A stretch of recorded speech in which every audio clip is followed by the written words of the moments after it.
Pengakuan. Selagi berjalan keluar dari lift, Damar merasa sangat senang. Dia merasa beban di hatinya terangkat dan tubuhnya terasa ringan. Bahkan udara yang dia hirup terasa lebih baik. Tiba-tiba, Damar terbatuk. Lupakan, udara masih saja buruk. Banyak polusi, batinnya. Dari awal sampai akhir, Damar tidak pernah menyebutkan dari mana uangnya berasal. Dia sama sekali tidak peduli mengenai apa yang dipikirkan keluarga Sisi. Selagi Damar punya uang, keluarga wanita itu hanya bisa menyesalinya. Seperti yang dipikirkan Damar, saat ini di rumah Sisi, semua orang sedang terdiam. Terlihat sosok Amelia memegangi wajahnya, ekspresinya sangat jelek. Dia benar-benar berani memukulku. Aku tak akan melupakan dendam ini. Amelia memaki di dalam hatinya. Kalau tidak bisa menguliti Damar, dia tidak akan puas. Kak, kita mengundang Damar kemari untuk minta pertolongan. Sikapmu tadi memang keterlaluan. Lagi pula, dia memang bukan suami Sisi lagi. Harry sedikit mengeluh. Karena sikap Amelia, Harry jelas sekali kalau Damar tak akan membantunya. Sekarang, yang menerima akibat buruknya adalah perusahaan malangnya. Amelia mengertakkan gigi dan melotot ke arah Harry. Apanya yang keterlaluan? Kenapa kamu jadi menyalahkanku? Dia mendengus, aku benar-benar tidak habis pikir wanita kaya mana yang menerimanya naik keranjang. Wanita itu akan sial 7 turunan. Pada saat ini, Sisi yang berada di sisi Amelia sedang berpikir. Dia teringat bagaimana dia tanpa sengaja bertemu dengan Damar di Bank Royal. Lalu, karyawan Bank Royal bahkan mengizinkannya duduk di kursi VIP bank. Tak lama kemudian, muncullah Damar dan Clara di Hotel Marriott. Hal itu diikuti dengan kemunculan Damar sebagai bos PT Citra Adidaya. Sebelumnya, Sisi selalu mengira semua itu hanya kebetulan. Namun sekarang, dia pikir itu mungkin tidak terjadi. Bagaimanapun, perubahan temperamen Damar terlalu terlihat jelas. Jika Damar masih Damar yang sama, pria itu tidak akan bisa mengangkat kepalanya di depan Sisi dan keluarganya. Tak perlu bicarakan apakah pria itu berani berteriak di hadapan mereka, apalagi menamparkan Amelia. Sisi menggelengkan kepalanya. Untuk apa memikirkan hal ini sekarang? Lagi pula, mereka sudah bercerai. Dan apa yang Damar katakan benar adanya. Mereka sudah tak lagi ada hubungan. Saat ini, Damar keluar dari gedung selagi bersenandung. Tiba-tiba ponselnya berdering. Damar mengambilnya dan melihat layarnya sekilas. Sederetan nomor tidak dikenal muncul di sana. Damar mengangkat panggilan. Di ujung telepon, suara yang agak familiar berkata, tebak siapa saya. Damar berkata dengan terkejut, Wendy, ya, membosankan. Bagaimana kau bisa langsung menebaknya? Wendy berkata dengan nada manja membuat Damar tertawa pahit.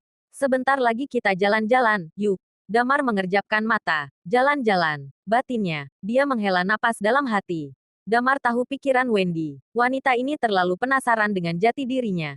Damar yakin kalau Wendy sangat penasaran dengan alasan Bari sangat mematuhinya.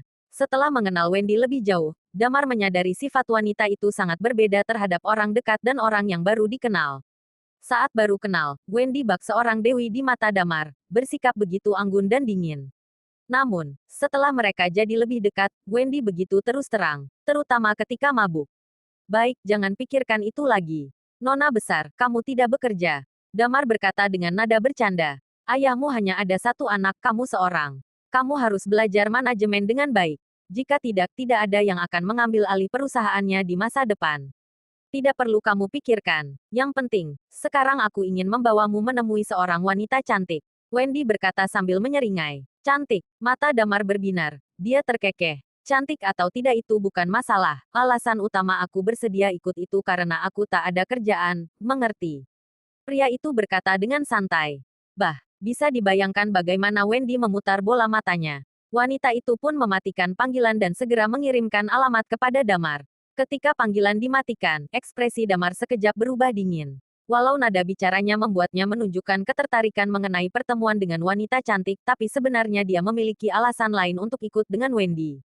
Memastikan keselamatan Wendy. Organisasi Red Lotus sedang menargetkan Wendy, dan itu sangat mengkhawatirkan. Sebuah organisasi pembunuh yang memiliki 3 dari 10 besar pembunuh ternama adalah ancaman yang besar. Aneh bagaimana Red Lotus tak pernah menerima permintaan untuk membunuh seseorang. Namun, mereka akan melakukan segala cara untuk memaksa deretan orang terkaya di dunia untuk bergabung dengan organisasi mereka. Akhirnya, Damar pun berjalan keluar dari perumahan tersebut. Dia berjalan ke halte bus untuk pergi ke tujuan. Saat dirinya mencapai halte, Damar menyadari bahwa ada yang mengikuti dirinya. Dengan berpura-pura tak sengaja, Damar berbalik dan mengecek keadaan. Terlihat 2 pemuda mengikuti dirinya. Ada dua orang yang mungkin mengutus pemuda-pemuda itu. Kalau bukan Dimas, maka dalangnya Zaheri. Dua orang itu adalah dua orang yang belum lama Damar singgung dan paling mungkin melakukan hal rendahan semacam ini. Damar lanjut berbaris menunggu busnya datang. Dia tidak terlalu peduli. Kalau kedua orang itu berani macam-macam, tidak sulit baginya untuk menangani keduanya. Sampai di tujuannya, Damar sedikit terkejut. Sebuah gedung perkantoran yang menjulang tinggi berdiri di hadapannya. Di depan gedung tersebut, terlihat palang yang menunjukkan nama perusahaan itu.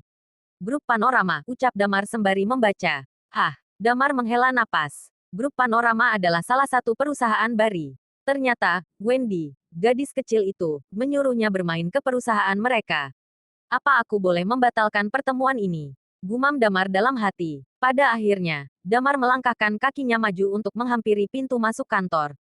Tak berapa lama, dia sadar bahwa di depan pintu masuk gedung, terdapat sekelompok orang yang sedang menyiapkan sesuatu. Di luar area perusahaan, ada begitu banyak orang yang juga menonton. Oh, pengakuan cinta. Damar menyeringai, sedikit tertawa. Terlihat di depan lobi terdapat sebuah mobil sport yang mewah dan berkilau. Mobil sport tersebut diikat dengan pita berwarna merah. Ada karangan bunga mawar besar di depan kap mobil. Dua orang terlihat berdiri di samping mobil sport itu. Mereka memegang balon di tangan mereka dan meletakkan lilin berbentuk hati di depan mereka. Selain itu, ada pengeras suara besar. Semakin dirinya mendekat, Damar mulai diselimuti rasa ingin tahu. Orang gila mana yang ingin melamar seseorang dengan cara ini? Tiba-tiba ponsel Damar berdering. Dia melihat di layar, nama Wendy tertera jelas di sana. Halo, terdengar suara Wendy sedikit kesal dan panik. Kamu masih belum sampai. Sudah, jawab Damar. Kamu bercanda. Ya, bisa-bisanya mengundangku ke perusahaanmu untuk jalan-jalan, gerutunya. Lalu, dia terkekeh sembari menatap penampilan konyol dua orang yang sedang memegang lilin hati itu. Namun, ada pertunjukan seru di bawah. Ada yang ingin mengakui cintanya kepada pasangannya. Wendy tidak menghiraukan kalimat terakhir Damar. Dia buru-buru berkata, aku akan segera turun untuk menjemputmu. Setelah menutup telepon, Damar mencoba untuk melalui kerumunan untuk tiba di pintu kantor. Sekitar 2 atau 3 menit berusaha lewat, Damar masih belum menembus kerumunan. Namun, terdengar suara musik dari pengeras suara yang ada di dekat mobil sport. Iringan lagu romantis membuat semua orang mulai bersemangat. Sepertinya, wanita yang telah ditunggu oleh pria yang ingin mengaku cinta itu akan keluar. Ya ampun, pria yang ingin mengakui cintanya pada wanita ini pasti memiliki uang yang begitu banyak. Para gadis berkata dengan wajah kagum sekaligus iri, mungkin berangan-angan dirinya bisa dilamar sedemikian rupa. Tak lama, muncul seorang gadis dari pintu perusahaan. Damar juga ikut bersemangat dan berkata, itu pasti gadisnya. Ketika Damar memperhatikan wajah gadis itu, dia langsung membeku. Orang yang keluar itu tak lain adalah Wendy. Hah, Damar melongo. Terlihat wajah Wendy sedikit merah saat ini. Terlihat sekali bahwa gadis itu malu diperhatikan begitu banyak orang. Ekspresi di wajah Wendy begitu dingin, tidak ramah seperti ketika dirinya bertemu dengan Damar. Ini jelas adalah Wendy yang dulu pertama kali Damar lihat di Hotel Marriott, angkuh dan dingin. Terlihat Wendy melirik ke kanan dan ke kiri, mencari seseorang. Alih-alih tersadar bahwa orang yang Wendy cari adalah dirinya, Damar malah terkekeh. Wah, menarik, menarik. Aku bantu rekam video untuknya saja. Batin Damar sembari mengeluarkan ponselnya. Damar kemudian berusaha untuk maju ke barisan paling depan. Lalu, dia ikut berseru mengikuti orang-orang lainnya sembari merekam video. Karena dirinya sekarang di barisan depan, Damar dapat dengan mudah terlihat oleh Wendy. Gadis itu segera memutar bola matanya ketika dia melihat wajah antusias Damar saat merekam dengan ponselnya.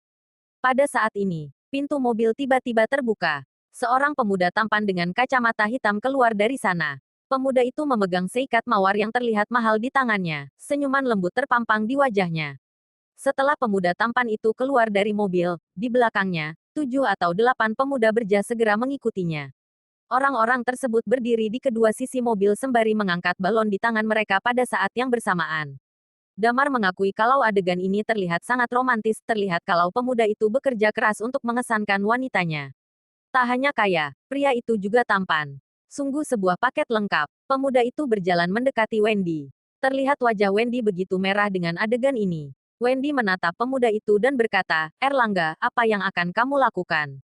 Tidakkah kamu malu? Erlangga mengabaikan Wendy. Dengan mawar di tangannya, pria itu berlutut dengan satu kaki. Lalu, dia mengangkat mawar di tangannya sembari berkata, Wendy, jadilah pacarku. Saat Erlangga berlutut, semua orang terkesiap dan menutup mulut mereka dengan tangan. Sungguh itu adalah detik-detik menegangkan bagi semuanya. Di sisi lain, Damar sedang sibuk memperhatikan adegan itu ketika dia menyadari ada satu hal yang aneh. Sosok yang familiar ternyata berada di antara kerumunan orang yang mengikuti Erlangga. Zaheri. Wajah Zaheri terlihat kacau. Walau penampilannya rapi, tapi wajahnya bengkak dan hidungnya biru. Terima dia, terima dia. Begitu banyak orang meraung mendukung Erlangga. Damar juga ikut mendukung dengan semangat. Tidak, suara penolakan Wendy terdengar di tengah-tengah seruan semua orang. Semua orang sekejap terdiam. Hah, bahkan Damar tercengang mendengar penolakan wanita itu.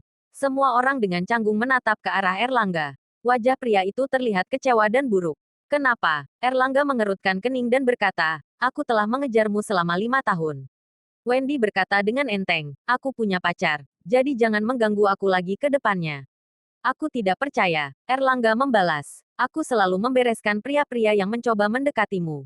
Tak mungkin ada yang berani mendekatimu selain diriku. Damar terkejut mendengar hal ini. Wah, pria ini tidak waras, batinnya. Sedikit menyesal dirinya mendukung pria ini beberapa saat yang lalu. Wendy menatap Erlangga dengan dingin dan berkata, dia ada di sana. Jarinya menunjuk ke satu arah. Apa? Ada pancaran dingin dari mata Erlangga, lalu dia tersenyum. Wendy, kamu ingin membohongi siapa? Pada saat ini, Wendy berjalan ke satu arah.